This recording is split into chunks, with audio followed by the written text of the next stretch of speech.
fire, hit your prim prim. Anyagbe, Holy Ghost fire, hit your prim prim. Anyagbe, hit your prim prim. Yo, nana men son la blade a bi blue blue ni kemi yo be o machi TV and I'm lona mi anye fe o hwe. La ngene ashi me, ngene ashi so anima so anama so aken club an shi da wo kon feche ma wo mbolo ke shipombola de bo anu ncho. Money ba de sake samanta ka me jala kelele fe o dromo de ke mene ki kwakwa gbine se ke we ko jage je me fe me ji me ni me na le ne ke me pike baba o ji me ni wo ke fe bi ni wo ke je be enshi alo gbipa akpagbi na enshi shamno ton alo mle twane je mo fiom nke ji achita ameye woti amle lele ameye kwa ameye wo peku se be kuku me wa atom ame insole mo ke fa pa mo pe ja ka ofeche mo we anu ofen wo na gbe afi na gbe apa acho ape wo no aka yin mi kokoko me fe me ni ke ka yin awo ame mo amewo amemusuke monson atele amedi enche shikobe ko David ni ama wa rasta to gbonyo ni se kakla gbe ole akeke bode enche ona ni enyo sun lo eyen lo ba esen ne ke pe be gadan gbe gbejiano to ke enoya ke felemo iwo jino ni ona abeshi oneluwe kayo chikro David ama wa rasta masima ke ma ejara ba ke jiyan ejara ni ba ngmene e ba gbe to mo tunte shi nje blanke ba ke Great Aim Academy, Passion and Excellency, Koto School, local bile ba ya ni jomo mi ba gbele ni le ba kan shin ona ke be ko time ko bo mo de ka church ka fun ko bila Great Aim Academy ke wa ke ayegbe kan ko ni ko gbe jo po school wo lo e ya mi ono mi shin school wo lo e ko bo fe bo ko wa wo mi ale po le nche e ya mi shin mo won eye dromo ni ke nnon bo future le talent ko se je me aku ogbe ke bi a talent ke ni bi fe na fi o mi ni ona ajaji o na guide amodo gba no obo mo de no ti o ben ke de jim Great Aim Academy ye University Thomas High Street and Enterprise Group set to je me je no ni ba share ameno je inye mache ni mashi the gym bar and restaurant ke the gym fitness club inke ba ke the gym fitness club ona agbole pa mi ko oto ona ogbolo pa mi ojugba ti o ben ke jin al ni oto kase boxing won lebe fofo le fo ejo fubali jojo bo mo din o ba na me osika park no je meji eni ameyo ni ji ye High Street no tututu ni me na me email aka shi je na nke wa ke the gym bar and restaurant aye no ko leader no ko school in the affordable but no ko ona jonjo ni me na mo de bi na mo wa stama ijara ba shaka ji ya la ngene ko ba ya be jufo ni o ne ni woke be nye so jibe mi no feche ma wa fe duro mo ni wo ake odada ni fe mo ni ba manjanu ke wo di o fe mo kusungbejan to no ni before jufo ni one ni na ewulo mu na lo make na ewe bi ya fanma ni ye ma fan mi watch no mu akwa me nsan ni die no na ewulo mu ekewie mu ko fun jaramni mene no mba ni ma wie ni ma bia ke lele nke mi shile kon aka efe mi ni ewie wa shimo na mo wo ke sha mo ba sha ka chi we kra mi ejira ma ba sha.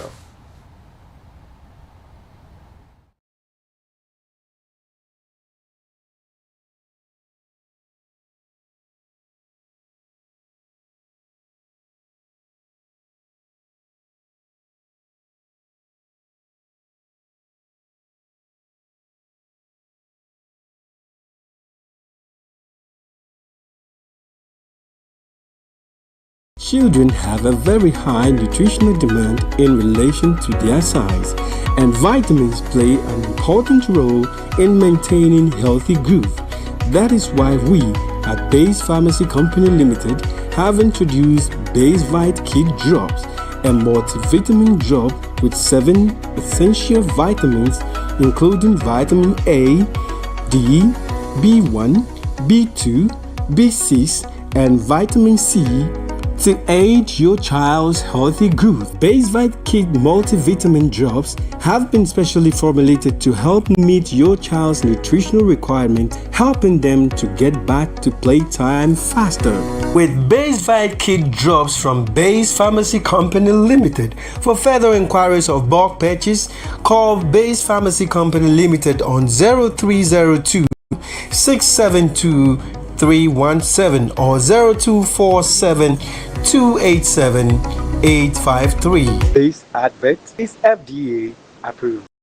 Great Aim Academy is all you need. With our neat, spacious, and serene learning environment, we make sure your child is as good as gold. We also engage in lots of extracurricular activities such as excursion, career day celebrations, games, and so much more. Our canteen also serves the best and nutritional meals with your kids well attended to. And we are ready to enroll your ward from nursery, kindergarten, primary to JHS 1. Admission is currently ongoing. Locate Great Aim Academy on the Mills I Street behind Enterprise Insurance or call us on 0542 426 803. Great Aim Academy. We say passion and excellence.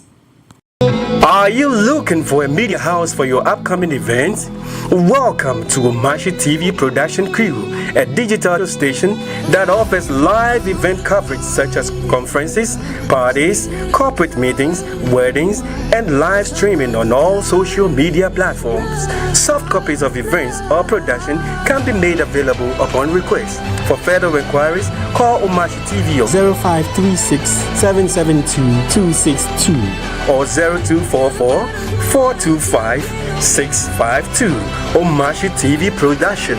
Ajwa Twing Man Kaminshe. Ghana bi gamanti asio mi bi fe ami penye kemba asaga ni fe hunu o ya he strut bona fe ni bi ni gba me ana oke amane bo aba foma bi anyi ke amla lo bona fe amla ro akwe ni eyi ebua ni anya ke sa ni ke chine ni fe o ya e kumi woke akutu nkwaro ma fi assembly members na asani gba te ofilo anke oke police fui alo oche me ni me ayabua ni onye no ke sana kan ni fe mo na yeah ora don Inka police foi. Ke wo kwani na agbako ye bi ene. Eke wo sa wo. Eke wo achu. Je ya me pe. Popa wo jin ke popa bibi anokolo ifi akwa. Na kan le won wo kan majante bi le won na asani ba. Na gba wo e titriji gogota ni. Hey ni ekole ni jo ami echichiniye. Alo ni jo beje me ni saga ko na chunwe ni. Hey ni ekola ma chunye ni esa. Alo ndi ko ni afe egbe ko manu na ehin. Ele me na fe o kapa ni gbe ni. O asaga ni fi mo ato ni gbe jam ojuba de nke. E ba nya bona fi ni o fe be ke ha ne ke ni fi mo ni asaga ni fi mo ba no da gbe pa no ka se me ki ni hu. Le mi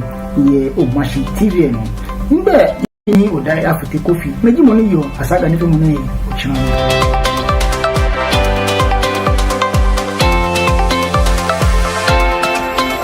Hello, lovely viewers. You are all welcome on the program Fingerprints. This program has been designed to help you know how to create your own business, including livestock,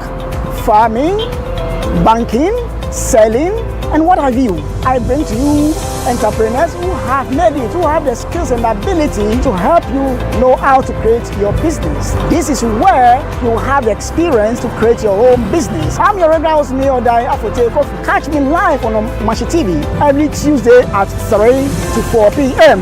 The program will be repeated to you on Saturdays 8 to 9 p.m.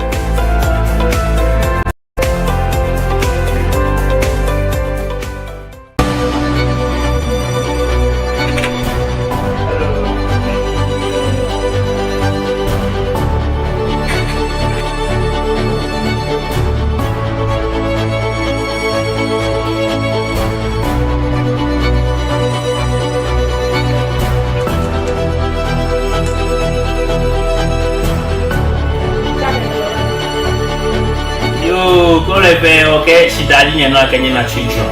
For you be a lulu or machine or what to him, Mabo Mishi. Come on, we catch a yabalake, Saka for she gave no more money be an Isake can Yamashnika, no near no fair, coca, cafe, Safu, the KG Bonisa. Yakashi, I could like a mini, Okokate. I'm a friend of Bini. Chekumi. Thank you very much. Both NPP, NDC. Or will belong to one country. That be you. If they are finding grievances and those things, they don't understand themselves. Oh, why not? They should send it to High Court. With Omashi Morning Star, Niji Omashi Lebi Mwamie. Okay, stay informed, be entertained, and inspired with a dynamic team of hosts and experts.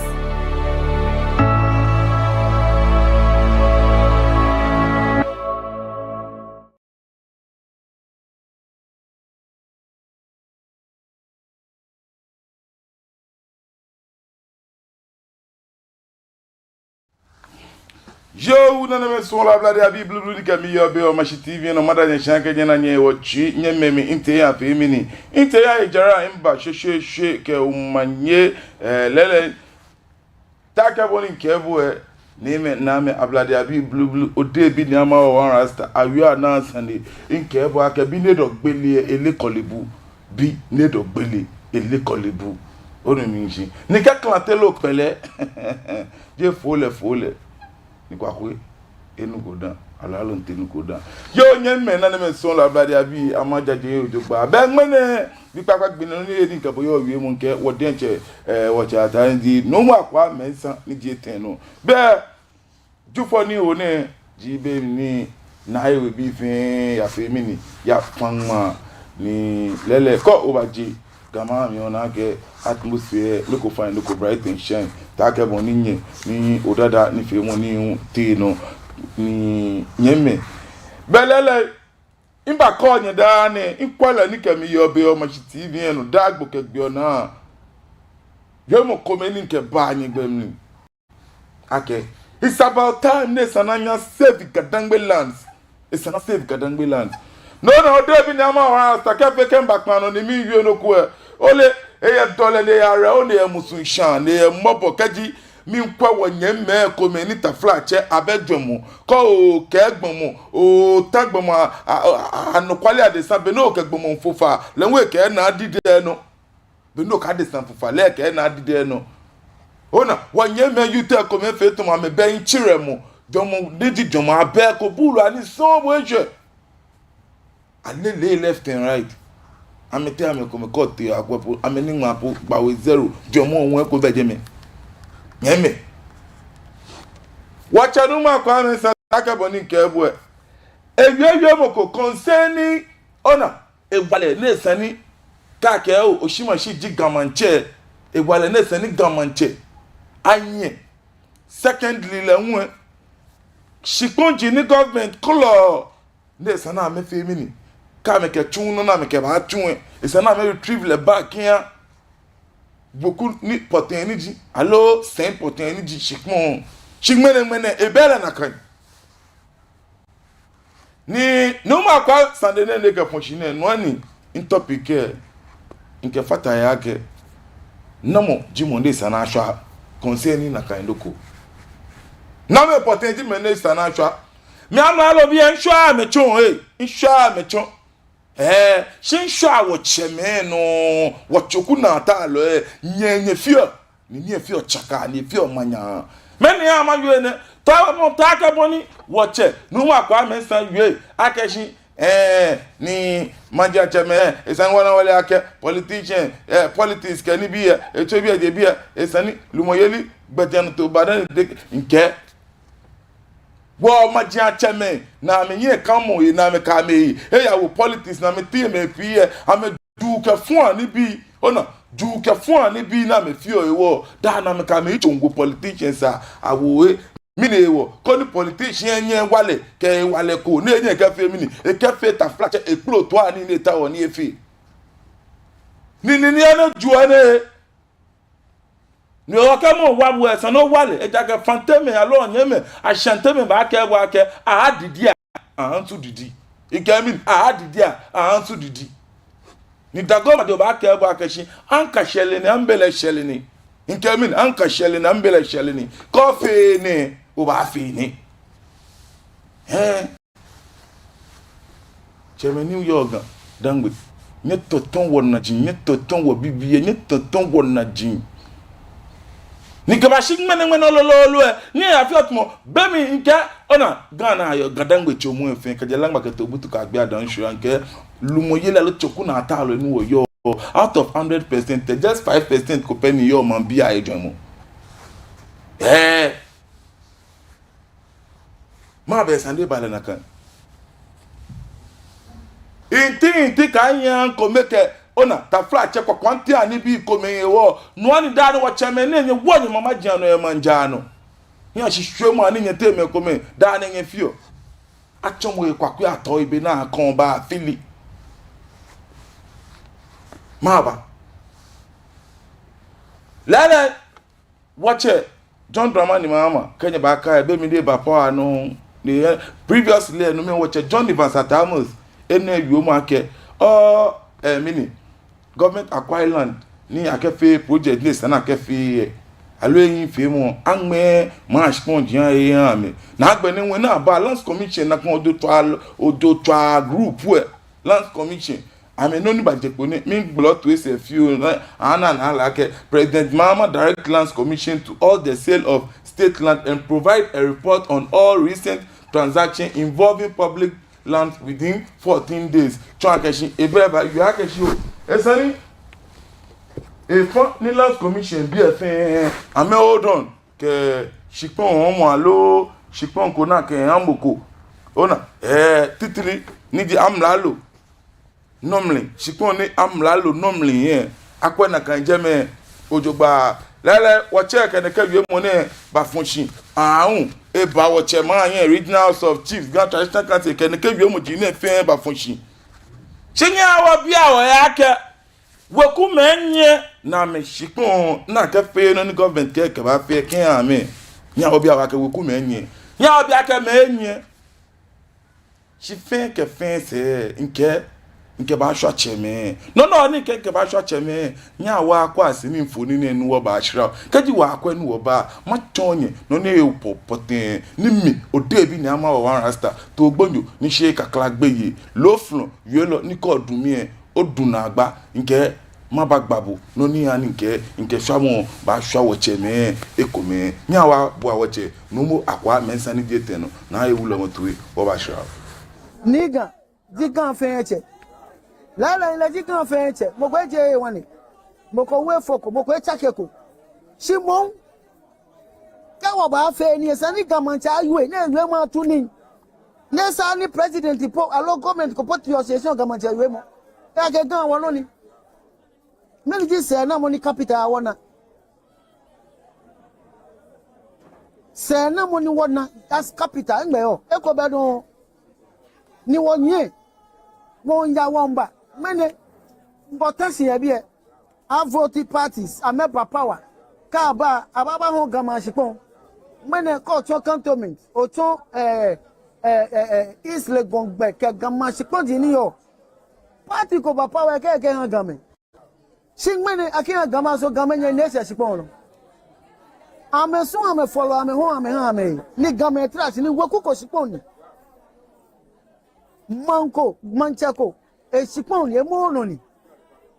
manche ye shipon ke ya no e ke government etwa ayati manche na government ni ke shipon ba na president ni be na ba wole e pe shipon ye ko to se ni ke ba nya wo yu anu kwale what je politics ye mi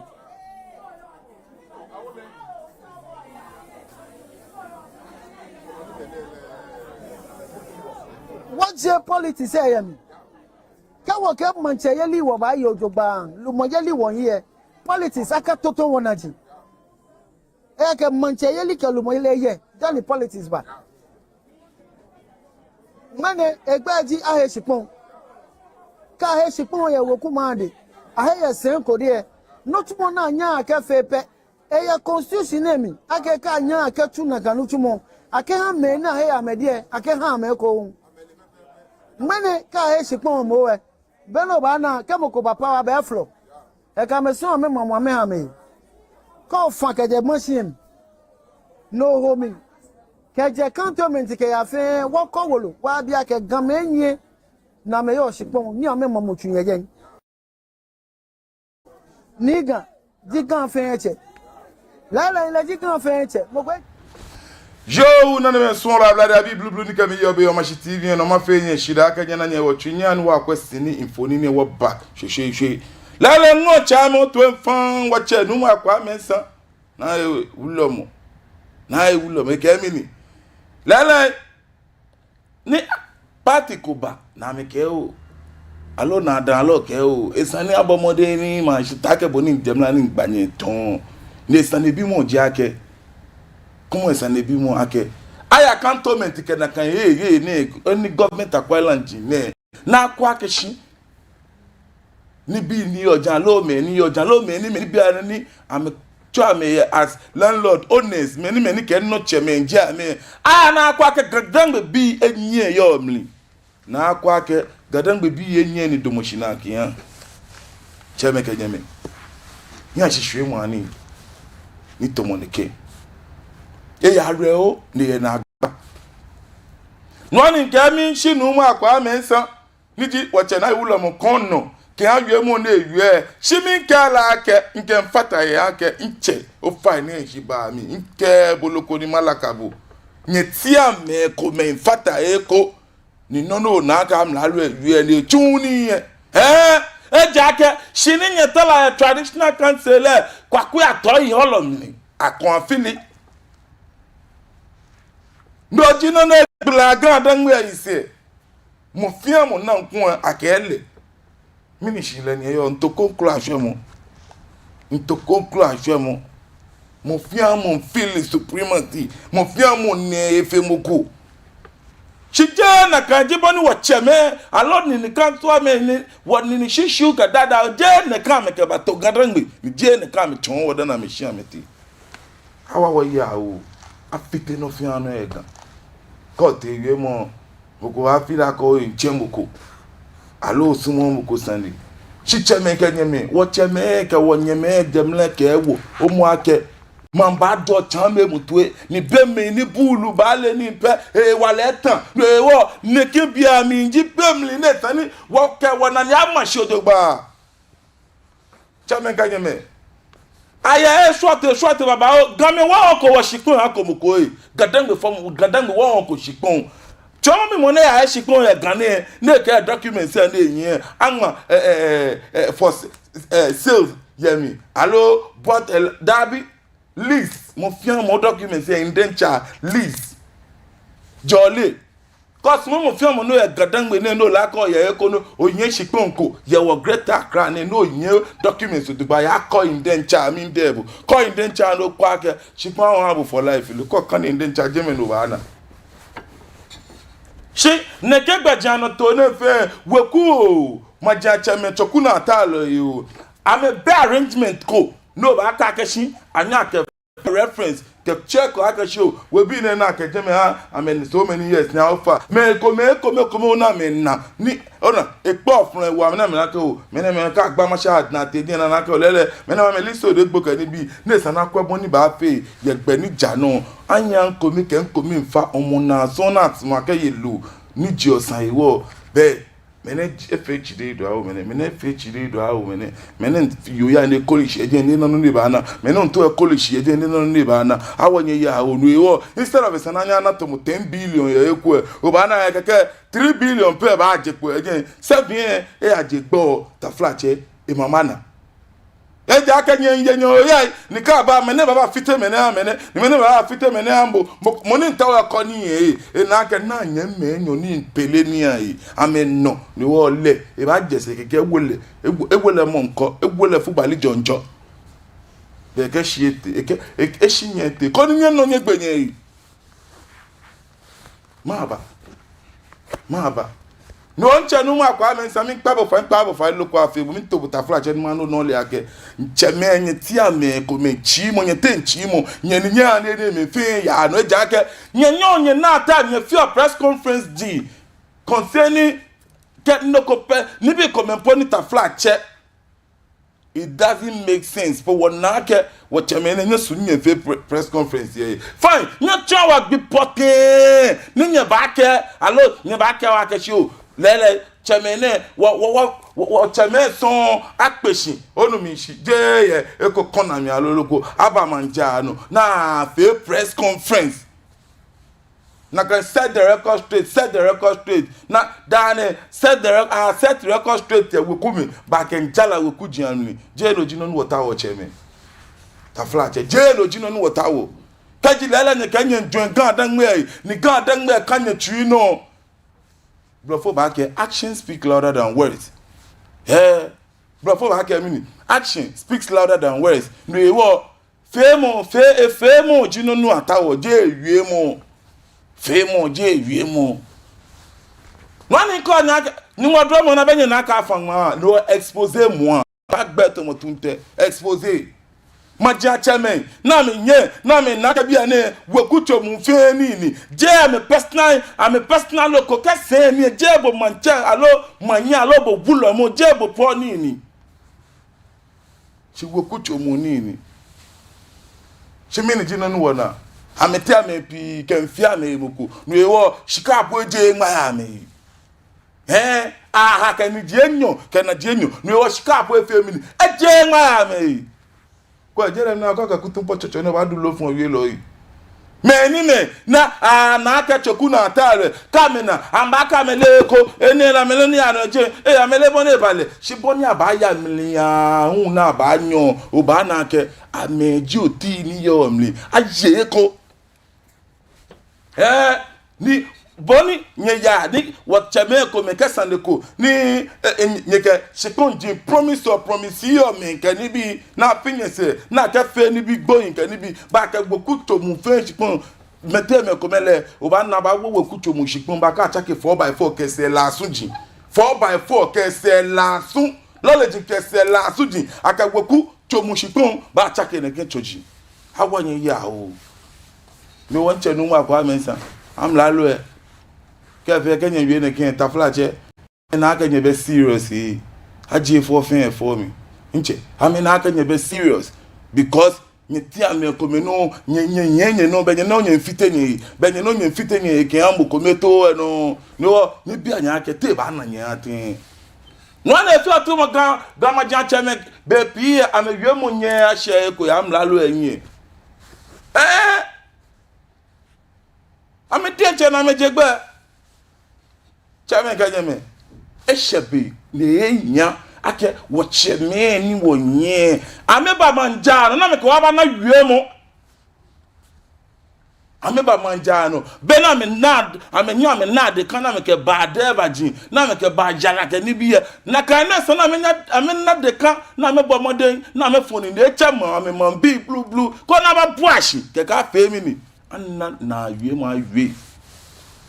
ke ka kwe afi mi ni anna no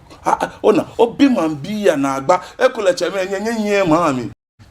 nye da na nye choni nye ta me bi ko afan tu pas laisser tu chien ona ke oba na ni amike man bi na sande gba ko alonoko tu ake akwa man bi a chi abo ame ya me lumo na me nya me choji na me nya me chien uji na me nya me ni bi ni ame fila ke eneme ha mi che no man biele bola shini na bu na kolo ye chame nyekwa na anya shigbani nyeti ame ko menye dio be ko ba she je menye ba na ke shafe mu e wa fe mi ni awo mo fi am ke egbe ma ba akolo wo shipon jikeke ni wo nchenu mu na ebe no tashi no ton na akolo ke ni bi mi to mo bia ke mi ebe ni ka ke nyemfe a very strong press conference ona yi ka wulo me son alo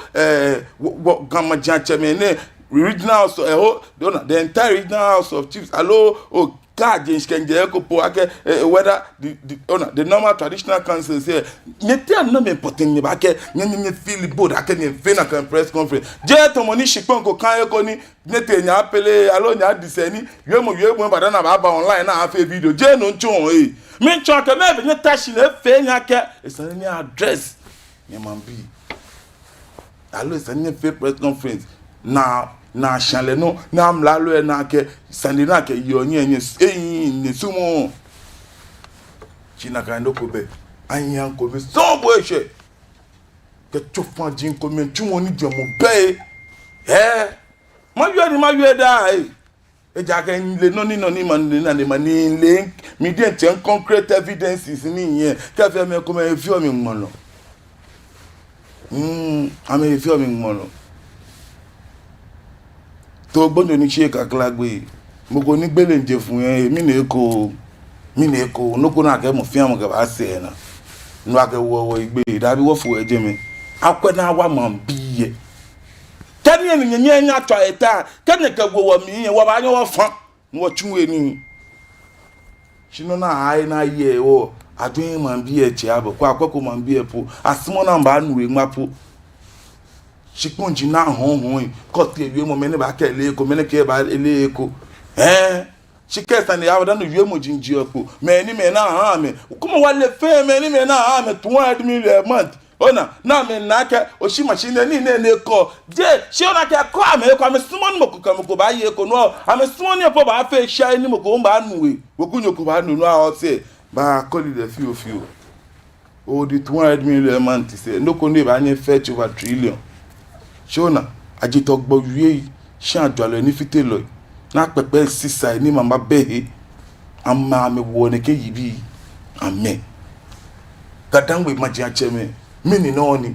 ake egbo politics mi no nye ganye ya politics mi nye tumoni me da na 5 ya nye beloko nye ba me nye tenye mbishka un komo we nya bioshka un onu mi nchi edu wo ne ke gbe me ne they will look down upon you people, they will look down upon you. No na fiat mo yemo wacha me yemo nya sha ekwe ona nye ti ame ko me nye ke shana ba ni ye politicians na ade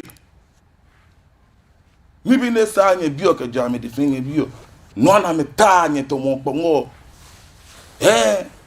nye me ni na kan nye fio no na me ta nye to mo pongo Ghana yo there is no chain of command koko nye wo chobana there is no chain of command.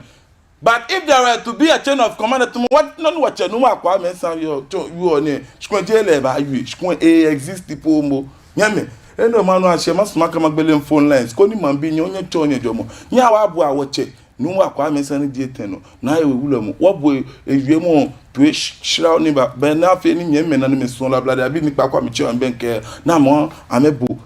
to nya wa kwa alo wo bo ami to ni wo ba shira niga digan fe eche la la digan fe eche mo gbe je wani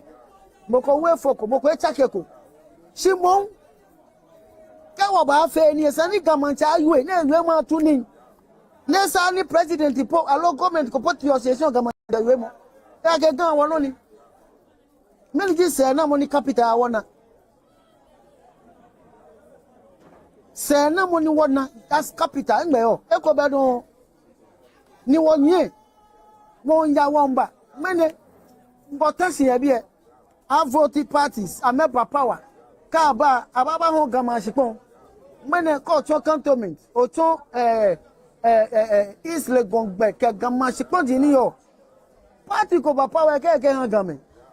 shin mene akia gama so gama nye nese shipon no ame so ame follow ame ho ame ha ame ni gama trash ni woku ko shipon ni manko manchako e shipon ni e mo no ni manche ye shipon ke ya no e ke government etwa ayati manche na government ni ke shipon ba na president ni be na ba wole e pe shipon ye ko to se ni ke ba nya wo yu anu kwale what je politics ye ni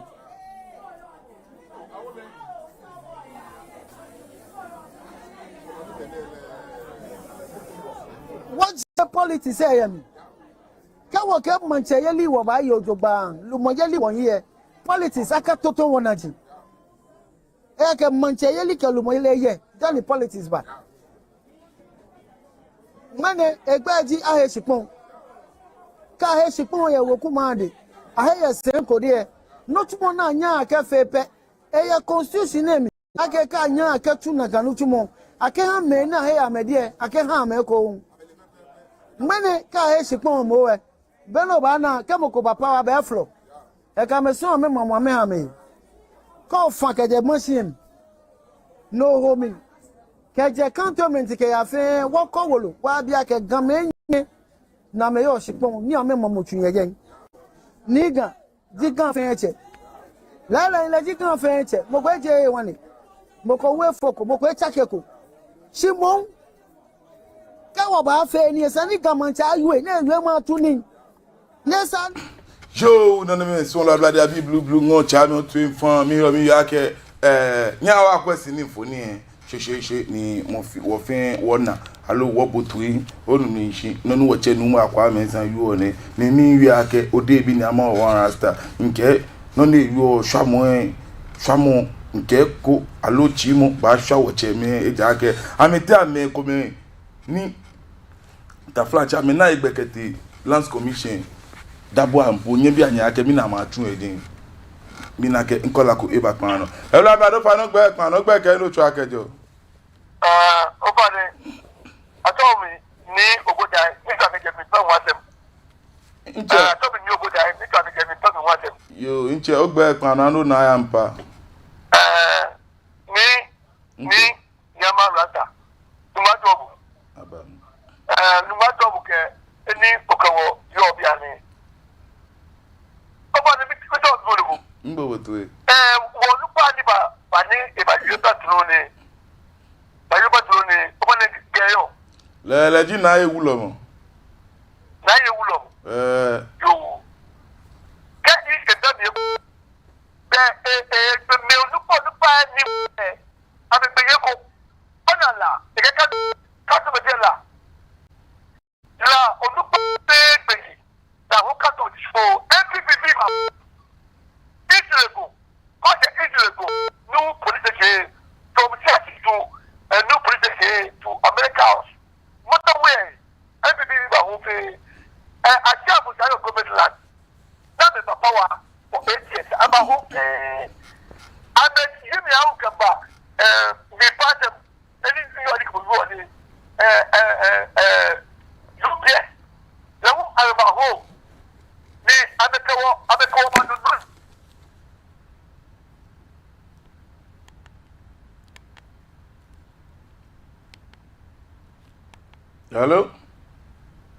Hello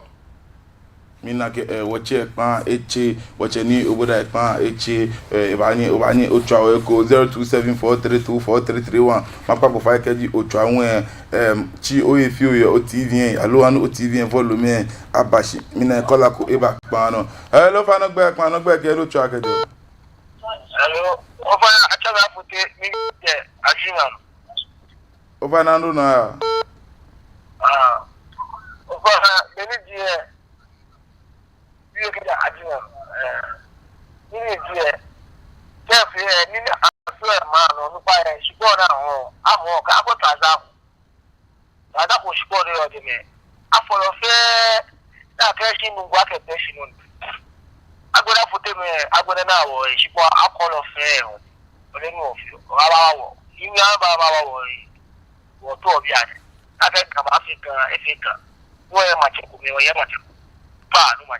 yo inche oyiwala don cheme ebaye evuago ejake ama mi wiemu mi ba session o na lo kam la lo epo na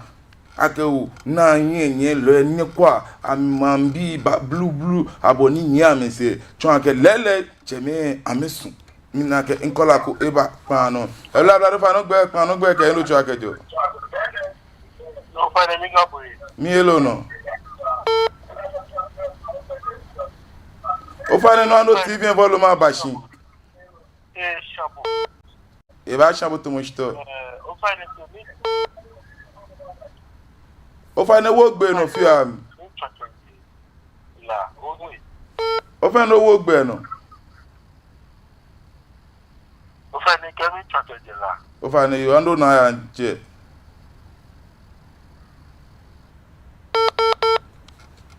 wache pa eche mapa bo fa ka otwa ka bo o etu e TVM ko bo o etu e TVM delay and few ye mi we wo e ba ni afiton bi no oyu e bo o relax ko gbe Ibadan no oyu ko time ba ya o mapa bo fa ka otwa agbo anu gba sande ye o phone enu ta ke bo ni ko otwa ni anyo ko ni okele fi omi ni na sande gba ye phone no kola ko e ba pan no e la bla do fa no gbe pan no hello o fa no gbe pan no nche Ofane atobi do mi je kole no. Ando na ya mpa. Yimi bo manye papa gla ofen. Amen. When I say what go look by am wow. Last week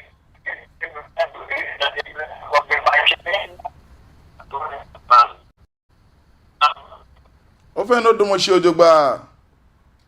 Yake wo ganga chele no ni bo ablu ye jaman. Ninagano na metuma meko tujie na mewukana tali die ye aste. Ye shikana mbayi na mepe. Wogunoko kai awon me shi ami no mu yi abi. Ni school boya na le ni na shikana to wa. Shi me no ko pe ba awon shipon wo ku shipon fe na ba ja wa be ko to kuya. economy ya no gama mi me ba wa wolu ani gaba nya wo ni ego lo ga dan le ba nya ye ni tutu ko be ni tutu na ja che be fi ko be na me ka gama chi ani na ne bi ni ba ta mi ti o be kumo gama mi ke ka ya sa be mi lo ni ka me ti che ka me bu te nya meni fu ani ga ba nya ye ni lo ni insani bi mo ne brocha no ma ya bra wo yao inyemi oyiwala don ke o sende papa bi mo lele aso iba yin ne aso iba yin ne ke di mo fiamu ebe yi folo eko yi ngon aso iba yin ne me eba yin chikra afi baba o abodan ni wo ba lo nya o bia o yake me ame unna kan me ke fele aluna kan me ke swankun aso kun o wa ni ne ko ne fe wo fe ake won ko na lumo yele wo ba yi cheme kenyeme bani woke woye politicians na me gbonton wo ifachon ona yi chijeme no nke nchenu mu akwa me san wie mo no wie mi mfu ase ni mi shibokon shimon nke hwamo ta flache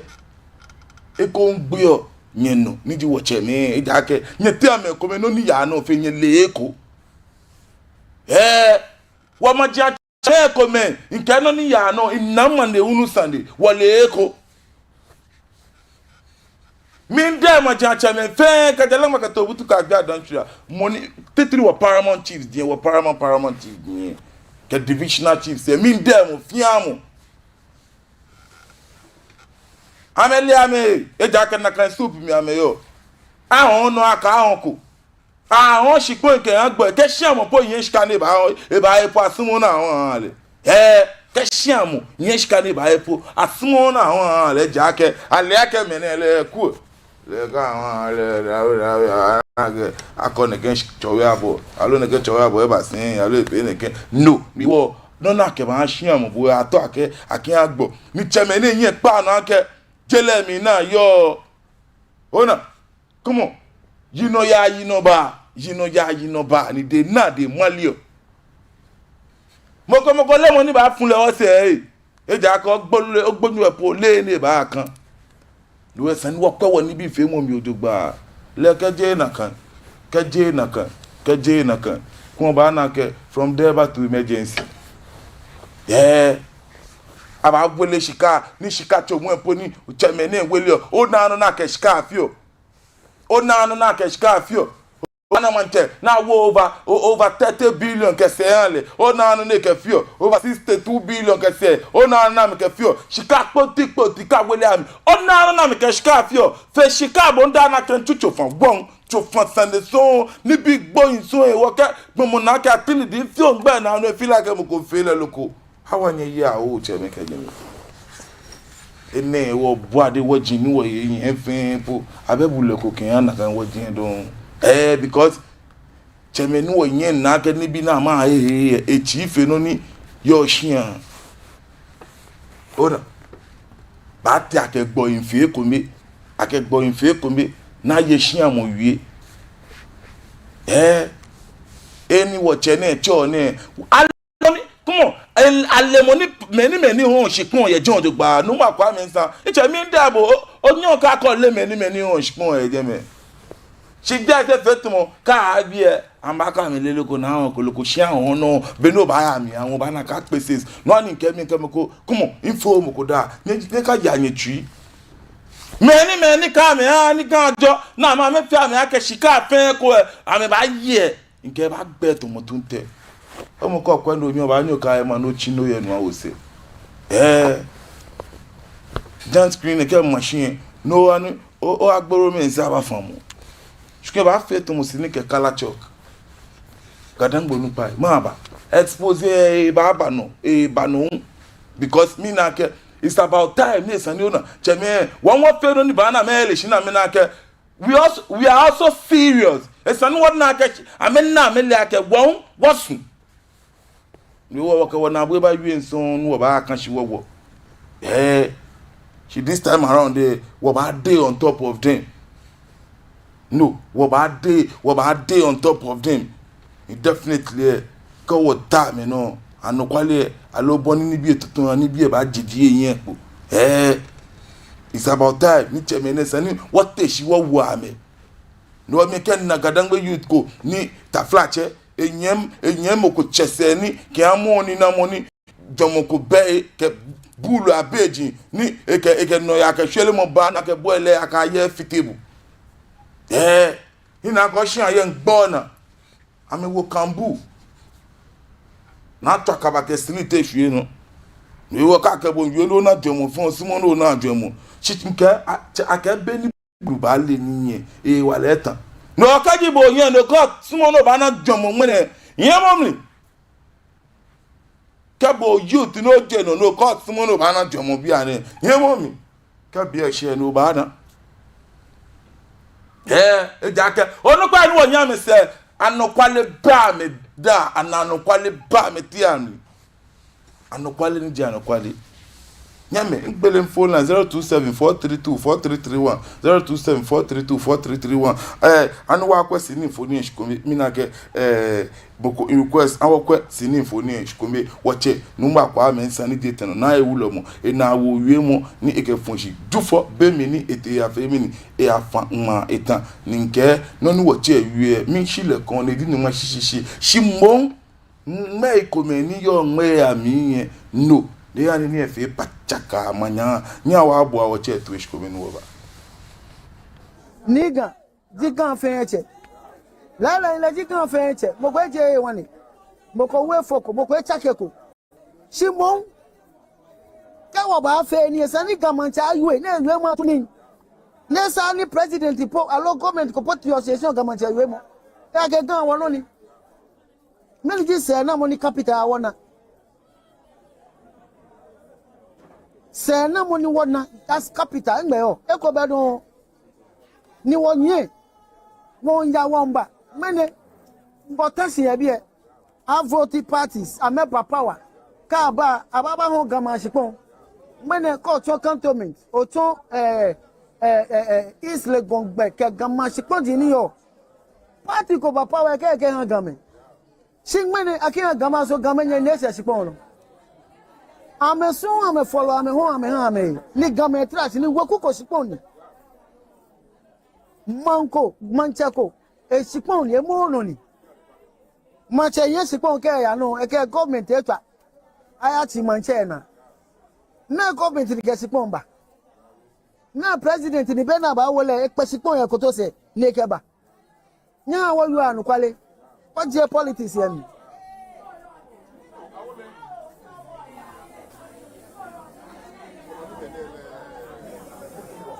what je politics ye mi kawo ke manche ye li wo ba yo jogba lu mo ye li ye politics aka toto wonaji e ke manche ye li ke lu mo ye dan politics ba mane egbaji ahe sipon ka ahe sipon ye wo kumande ahe ye sen ko de no tumo na nya aka fepe e ye constitution emi aka ka nya aka tu na ganu tumo aka ha me na ahe amede aka ha me ko mane ka ahe sipon mo we beno ba na kemoko papa wa be flo e ka me so me mama me ha me ko fa ke je machine no homi ke je cantonment ke ya fe wo ko wolo wa bia ke gan menye na me yo sipon ni o me mama twunye yen niga digan fe eche la digan fe eche mo gbe je wani mo ko we foko mo ko chakeko simon ka wo ba fe ni sani gamancha ayu na ewe ma tuni le sani president po alo government ko put your session gamancha ayu mo ya ke gan won ni meli ji se na mo ni capital wona se na mo ni wona that's capital ngbe o e ko be don ni wonye won ya womba mene importance ye bie vote parties ameba power ka ba ababa ho gama shipon mene ko to cantonment o to East Legon gbe ke gama shipon di ni yo party ko ba power ke han game shin mene akiya gama so gama nye nese shipon no ameso ame follow ame ho ame ha ame ni gama trash ni woku ko shipon ni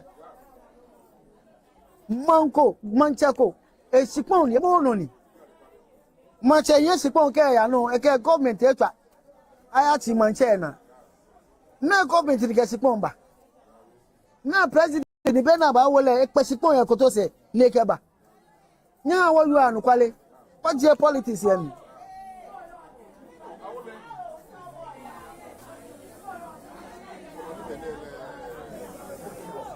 what je politics yemi kawo ke manche yeli wo ba yo jogba lu mo yeli won ye politics aka toto wonaji ke manche yeli ke lu mo ile ye dan politics ba mane egbaji ahesipon ka ahesipon ye woku mande ahe sen ko de no tumo na anya aka fepe eye constitution emi ake ka anya aka tu na kanu tumo ake ha me na he amede ake ha me ko mane ka ahesipon mo we beno ba na kemoko papa wa be flo e ka me so me mama me ha me ko fa ke je machine no homing keje cantonment ke ya fe woko wolo wa bia ke gamenye na me yo shipon ni ame mamotu yeyen niga je una men son la blade bible ni ke mi yo banshi tv na madane shaka nyana ne wotwi nya akwa sini mfoni na agbe no nye ba ta shikomi gwen ke mi watch mu akwa mensan ji eteno le egbe ji no ni onu alo le sini mfoni okwe ni take bonde complain bitterly nke mi npa woche fa npa le fa ndoko afele no na ewu oye alo no na fight for eji o manye ndoko ni mi ode bi ni ama o rasta po I'm in support of it no ni nke nya ke save gadangbeland se shimonwe mi nto no woche na le keja le no nele un esimo na ewu alo esimo ni ona echiota no ele shikele mi nche to ese na ele ake amiti no ajo no one efer ebale boni ebale cheme ate no na jo eke mene ba fite enyemi a politician mene ba fite enyemi a politician mene ba fite enyemi a politician ni wo politician se tell me ba na nya ate nya wo bia we sani amena ani aka choku na atalo epo ni fie ni amena aka na acheme ko menfio eyin gbele ne eyin ahihwe mu aye no aka ayeko atomo yoturumu woi adem ambiai eneme ni kegbo motewe mo ba ke gbo mo besban ebe efe neke mina ke kola ko ina gbe kola eba panu hello ba no gbe panu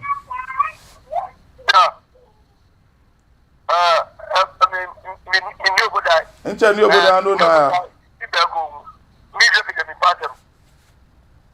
ando na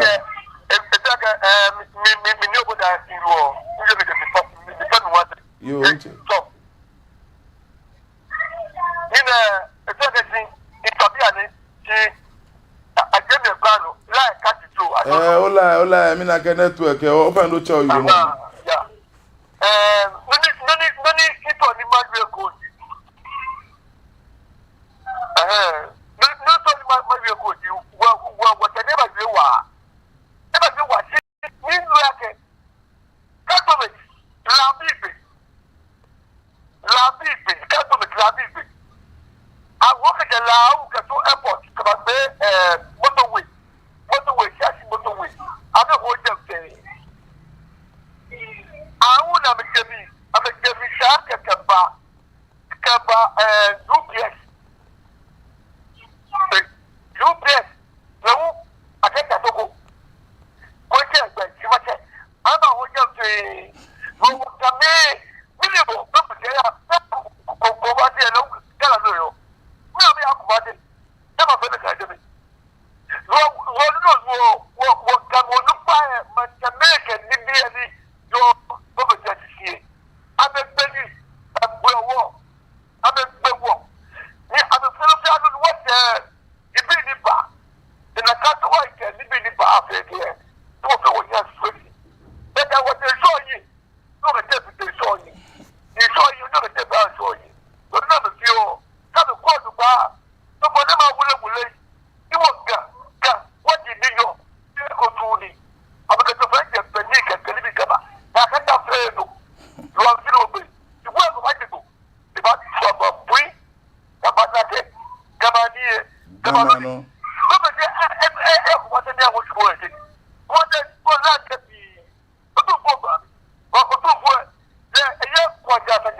yao inche oyiwala don nke inche ni oboda ba fe inagbe kola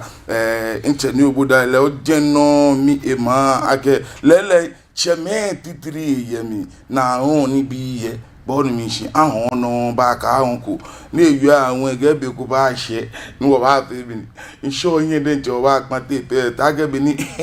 mogo chokú náà tá lọ kó nkẹ́ chokú náà tá lọ kó kó lágẹ́ ṣe ẹ̀mẹ́gẹ́ iṣẹ́ ọ̀tẹ̀ ṣe iṣẹ́ afún àná jẹ́mẹ̀gí ẹ̀ nọ́ọ̀mù ní ẹ̀mí ẹ̀mẹ́ ìsàlẹ̀ ẹ̀jẹ̀ náà mẹ́sàn-án lábúládé àbí blue bí ẹ̀ NFB the big fight night. The big fight ndi akotoku misanu baba ogbeno shi dani mashibo maya amadwa otu engbe fio ake adafi trafi oni yen abu ne midienche enyenu GH Bena Boy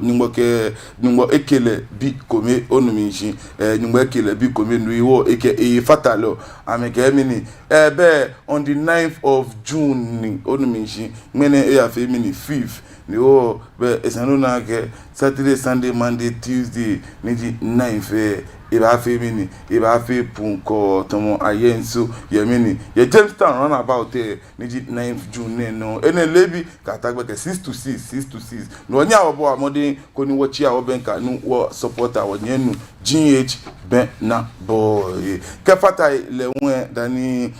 takebo ni nkebo lele fefo ni fefo ji mini no ni a fio le ebe midienche imbinu kome niji Gaza